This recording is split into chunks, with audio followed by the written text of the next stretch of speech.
Ayan mga idol, nandito tayo sa falls sa norte. Ito po yung sinasabing falls nila dito na pinagmamalaking, maganda po dito. Ayan, medyo labo lang po ang tubig, gawa po ng galing tayo sa pag-ulan. Naulan po dito kaya medyo baha. Ayan, pero kaya pa naman po maligo. Hindi naman po nalaki na masyado ang tubig niya. Ganyan lang po ang tubig dito. Ayan, yung ayan po yung nadakagasa.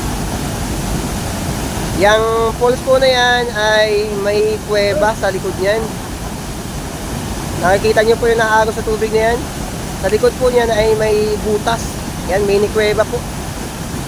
Pwede po pumasok doon sa loob na yun. Hindi na po tayo makapunta doon gawa ng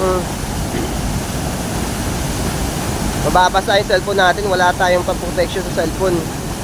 Ayan, dito po tayo sa tabi. Hindi tayo po makaligo. Yan, ayan po yung mga kasama ko pala. Yan po ang mga kanina po nagtatalunan. Yan, at may dala po silang pampainit. Yan.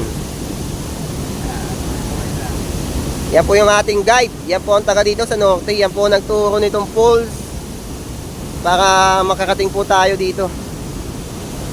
Yan. May dala po silang pampainit. Enebra. Malamig. Yan, kailangan po talaga ay may dala dito pampainit. Dahil gubat po yan, oh. Nakikita yung mga puno. Yan. Gubat po ito. Wala po ditong tindahan. Kaya dala nyo, pag pupunta po na kayo dito ay kailangan dala nyo na lahat. Yan. Mga bagay na bagay po ito sa mga magbabakikada. Yan, bakikada lang po. Hindi bawal po dito ang bata.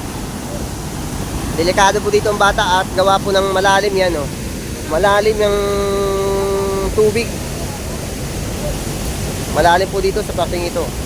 Yan, hanggang dyan. Yan. Para lang po ito sa mga magtutukopa, yung mga mahilig po sa adventure. Yan, doon po kami dumaan. Wala pong ibang daan dito kundi doon sa taas, pababa. Yan, diyan ka po dadaan doon sa anong yun. Hindi na po nakapag-video kanina at bumaba na po ako ay wala tayong tagahawak ng cellphone. Nakalimutan na natin. Yan, daan, pababa na yan hanggang dito. Yan, dito. Hanggang sa dito makakating na. Dapat, ako na yung pakit na. Ay, mga kasama ko nagkukwentuhan na, oh. Yan. Ang ganda po dito mga idol. Baka sa magtutropa lamang po. Yan.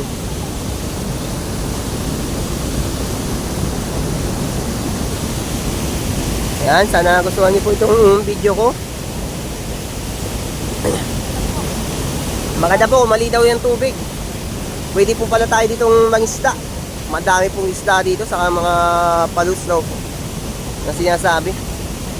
Gawa po ng malalaki yung bato, kaya mapalus dito. Sabi po ng ating tour guide ay meron yung isa nga daw po ditong napadayo ay namalus nung malinaw po ang tubig. Nakahuli daw po ng 7 kiluan na palus.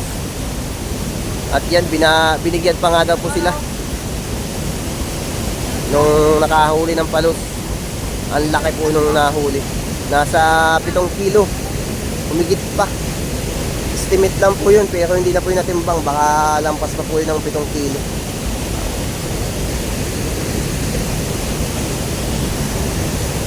Yan, hanggang dito na po ating video at tayo po ay liligo na.